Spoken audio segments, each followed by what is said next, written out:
La reunión, luego nuestro hermano Raúl seguirá compartiendo la enseñanza que el Señor está trayendo a través de su ministerio, pero quiero seguir enfocando los temas que vamos a hablar ahora, basados realmente en la palabra y en el espíritu de las cosas que estamos viendo aquí, ¿no? Porque hablábamos de dos grandes fortalezas. Una era ataduras relacionadas con la corrupción, ¿no? Hablábamos de una lista como perversión, altivez de espíritu, profanación, el amor al dinero, violencia y muerte, ¿no? Pero ahora voy a hablar de la idolatría adictiva y destructiva.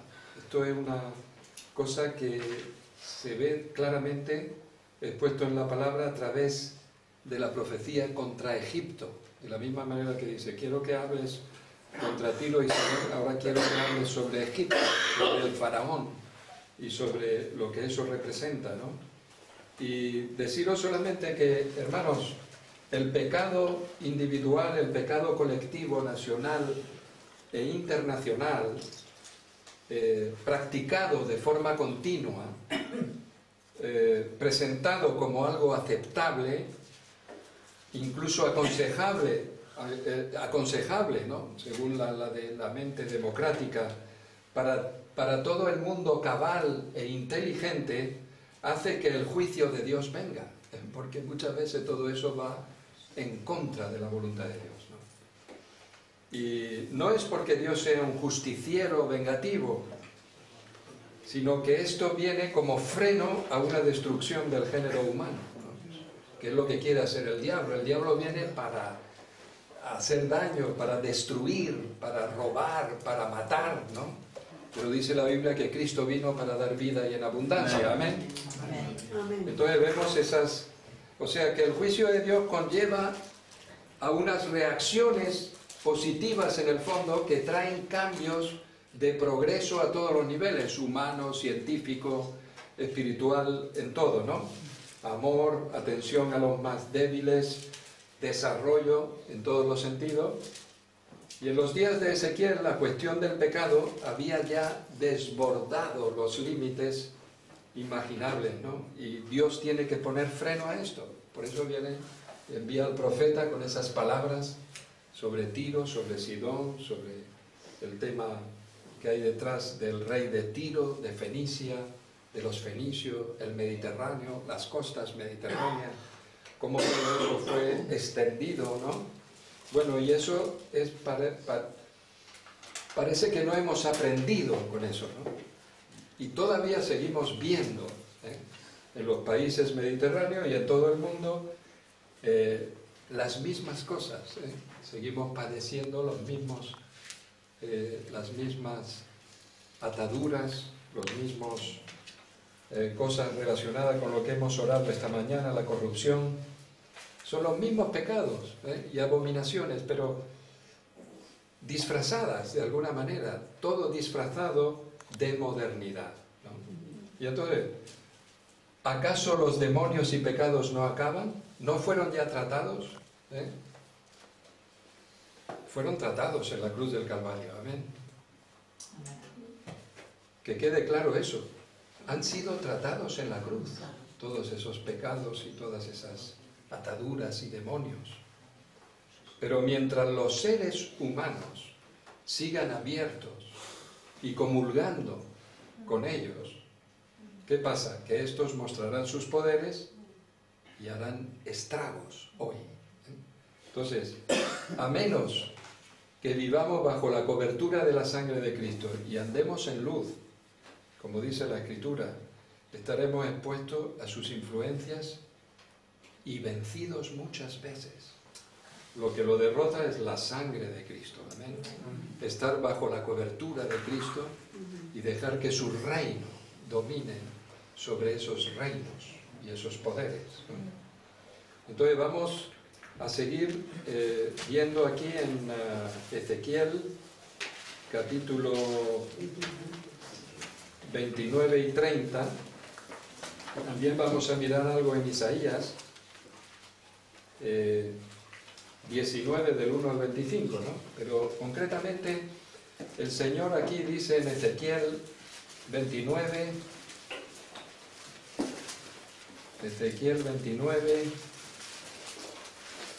siguiendo la línea profética de lo que ha sido hablado sobre Tiro, Sidón, los fenicios y todo lo que llevaron por toda la costa mediterránea, dice el 29, en el año 10, en el mes 10, a los 11 días del mes. Esto es muy importante, la exactitud de Dios, ¿no? Es muy importante para que entendamos que nos estamos moviendo cuando estamos orando realmente en línea con la voluntad de Dios y la palabra de Dios, ¿no? Dice,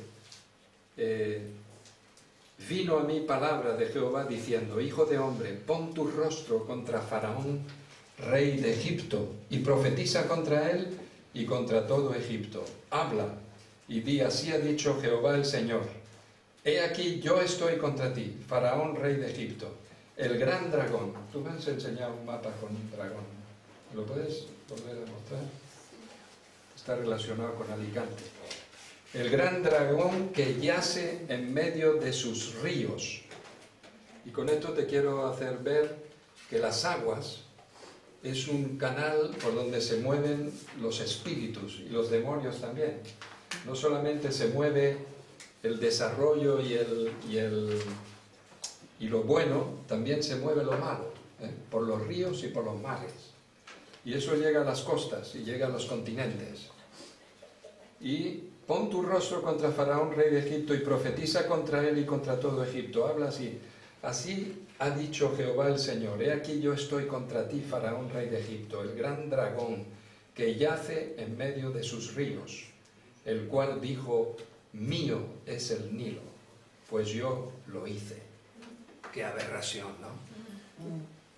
Qué aberración cuando sabemos que el creador de los cielos y de la tierra y todo lo que ahí es Dios, el Dios Todopoderoso. Amén. Denunciamos eso, eso que decía el Faraón y ese espíritu, ¿no? De que era suyo, que él lo había creado, ¿no? Esto te habla del padre de la mentira.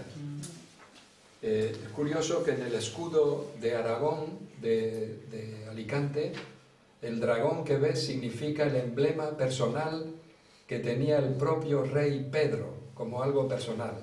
Este dragón más tarde adoptaría forma de Rat Penat, en castellano murciélago, que lo encuentras en algunos escudos valencianos en la actualidad, incluso en el escudo del equipo de fútbol del Valencia Club de Fútbol. Y en el escudo de Castilla-La Mancha. En el escudo. Aquí el murciélago. ¿Parece? Pero está también con esto. Esto te habla de oscuridad. Está clarísimo, ¿no? Te habla de oscuridad, pero yo quiero hablar de la idolatría adictiva. Es decir, que la gente se engancha y luego, una vez que estás enganchado, es algo destructivo que va a estar destruyendo tu vida. Cada vez que un ídolo realmente se apodera de tu corazón, de tu espíritu, ¿no? Y los hijos de Dios no están exentos de eso, porque en cuanto la Biblia dice, el que esté seguro mire que no caiga. A mis ovejas nadie las arrebatará de mi mano. Pero claro, mientras estás en las manos de Dios, una vez que sales de la mano de Dios, es en la mano de Dios que no te puede tocar nada, ni nadie. Y hay una protección especial sobre los hijos y las hijas de Dios. En Isaías 19 vamos a mirar también una escritura.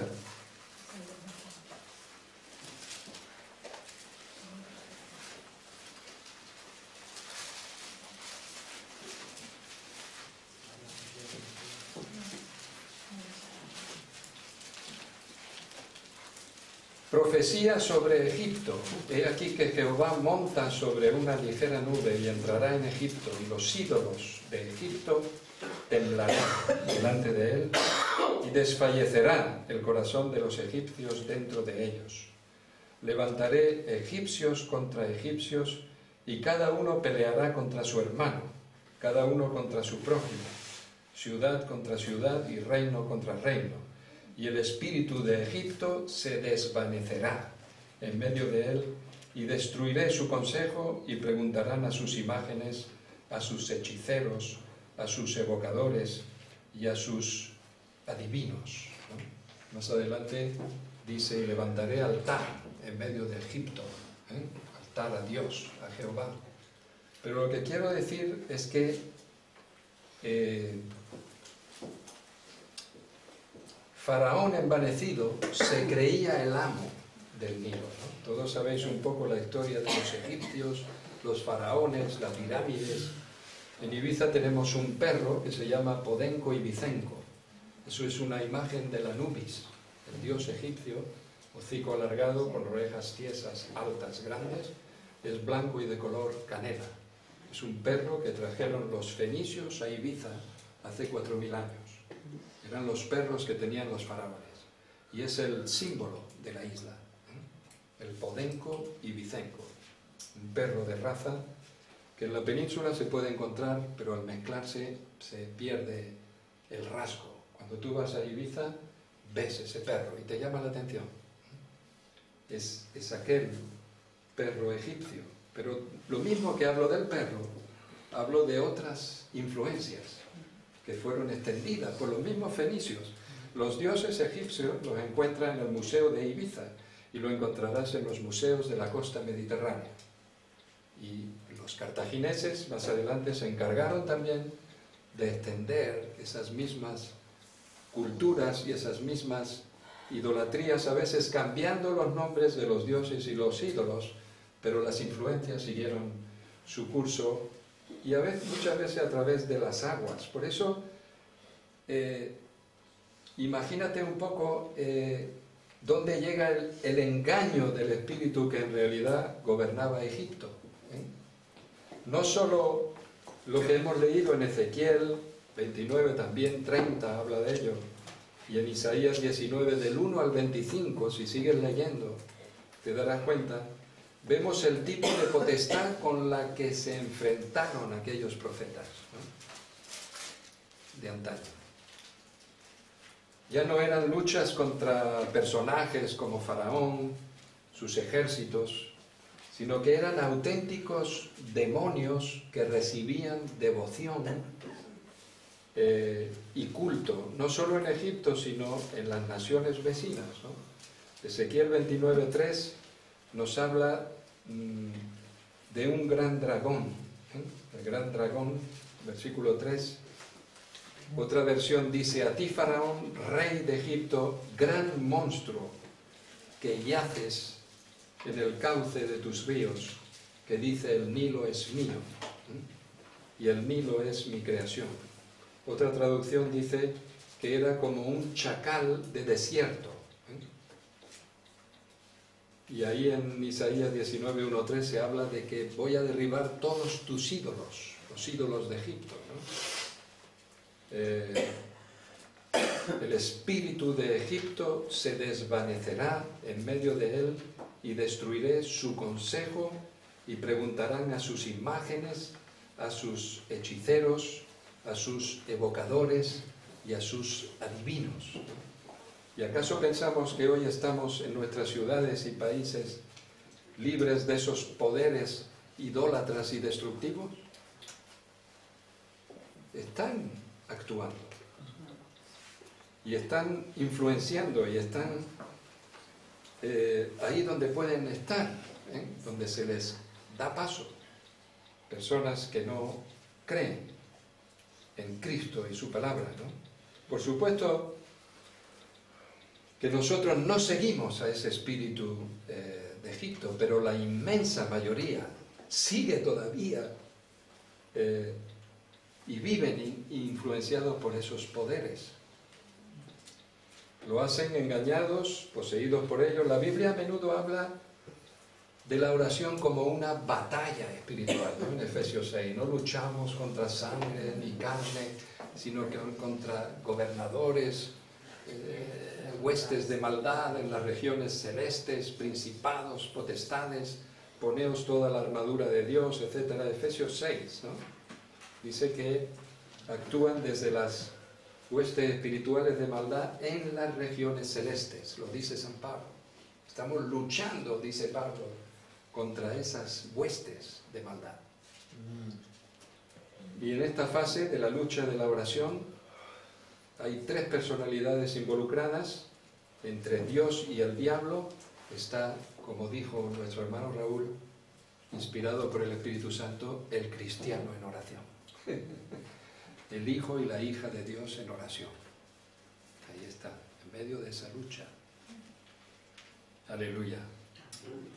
Y aunque débil, cuando está solo, el cristiano desempeña un papel estratégico en la lucha entre el dragón y el cordero, que es Cristo.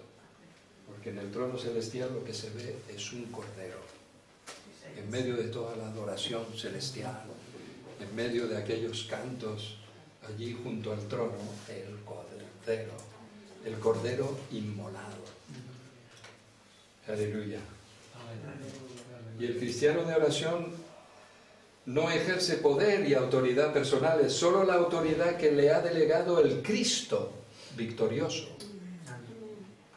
a quien ese fiel cristiano está unido por la fe. Así que la fe viene a ser como una red a través de la cual la victoria ganada por el Calvario alcanza a los cautivos del diablo. Aleluya. Que son trasladados, como dice la Biblia, de las tinieblas a la luz. Así de claro. Aleluya. Jesús no estaba tan preocupado por los malvados y sus hechos, la gente mala, como por las fuerzas del mal que empujaban a esa gente a pecar y a meterse en sus redes. Por eso los demonios, cuando aparecían en una región, ya estaban informados. ¿Qué tienes con nosotros, hijo de David? ¿Que has venido aquí? Fíjate, venía de una región y pasaba a otra, y ya habían habido informadores, demonios que habían saltado de una frontera a otra para avisar que venía Jesús y que era quien era. Ya lo sabían. Porque ellos no eran omniscientes, pero tienen unas redes bien montadas y organizadas, como las mafias o como todas esas redes de corrupción que traen gente de un país a otro y tratan con esos negocios sucios. Así es como se mueve la obra de las tinieblas.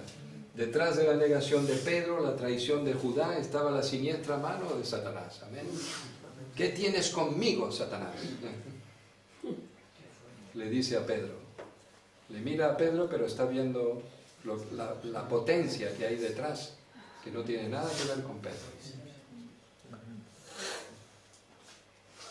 Por todos lados y alrededor nuestro hay personas encadenadas en el pecado, cautivas del diablo, ¿no? Entonces, hermanos, la idolatría adictiva, ¿no? Cuando uno se apodera de ti una fuerza de estas, viene la perversión. Lo primero que viene es perversión y desvíos sexuales y de género. Porque eso lo ves claramente. Los faraones llegaron a un punto en sus creencias altivas e idólatras, castas divinas, se creían dueños de la vida, se creían dueños de la muerte, eran como dioses, decían, somos dioses, los veneraban, los adoraban. Se creían dueños de los seres humanos, millones de esclavos tenían, podían hacer lo que quisieran con las vidas humanas, lo que querían, los abusos eran constantes. Y vemos otros ejemplos en la Biblia, el caso de Salomón, en cuanto se dio a la idolatría con las mujeres que traían esos ídolos o las conexiones que tenía a nivel internacional, cada uno traía sus ídolos, sus cosas. Al final tenía el altar de Jehová y el altar de todos los dioses que venían. Y entonces cuando se desvió, ¿por qué fue? Fue por la idolatría y porque sexualmente estaba totalmente dominado. Y tenemos que tener cuidado, porque esto se mete en la iglesia. Porque somos humanos. Hay gente que puede estar enganchada fácilmente, dándole a las teclas, plum, en la pornografía, por ejemplo. Siervos y siervas Tú dices, ¿cómo es posible que estén metidos en esto?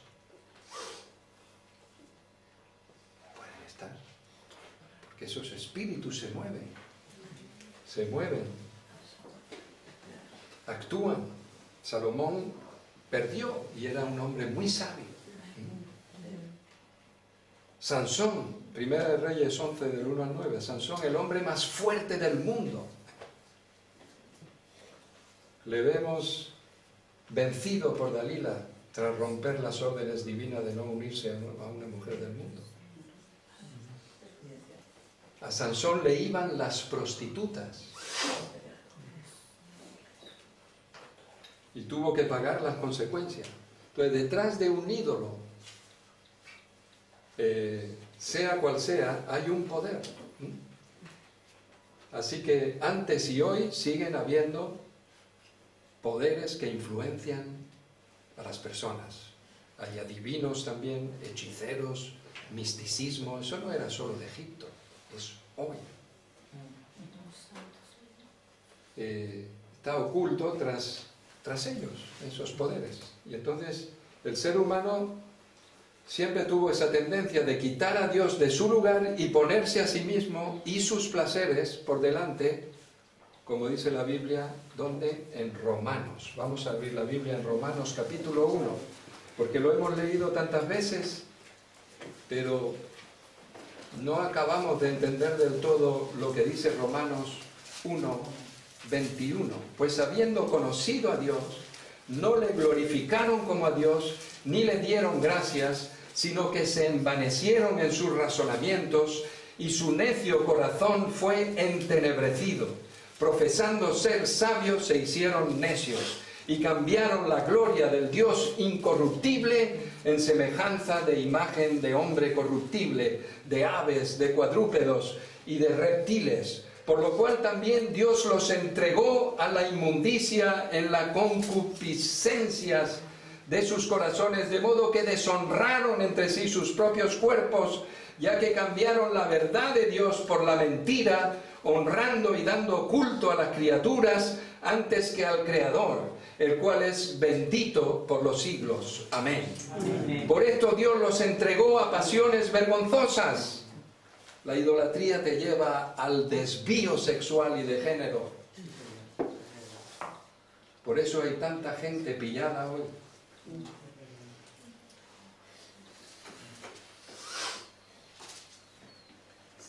Por eso Dios los entregó a pasiones vergonzosas, pues aún sus mujeres cambiaron el uso natural por el que es contra naturaleza. Y de igual modo también los hombres, dejando el uso natural de la mujer, se encendieron en su lascivia unos con otros, cometiendo hechos vergonzosos hombres con hombres y recibiendo en sí mismos la retribución debida a su extravío. Y como ellos no aprobaron tener en cuenta a Dios, Dios los entregó a una mente reprobada para hacer cosas que no convienen, estando atestados de toda injusticia, fornicación, mira qué lista, igual en alguna temblamos, perversidad, avaricia, maldad, llenos de envidia, homicidios, contiendas, engaños y malignidades, murmuradores, detractores, aborrecedores de Dios, injuriosos, soberbios, altivos, inventores de males, desobedientes a los padres, necios, desleales, sin afecto natural, implacables, sin misericordia, quienes habiendo entendido el juicio de Dios, que los que practican tales cosas son dignos de muerte, no solo las hacen, sino que también se complacen con los que las practican. Eso está en el primer capítulo del libro de Romanos, que estamos hartos de leer. los que llevamos tiempo en el Evangelio.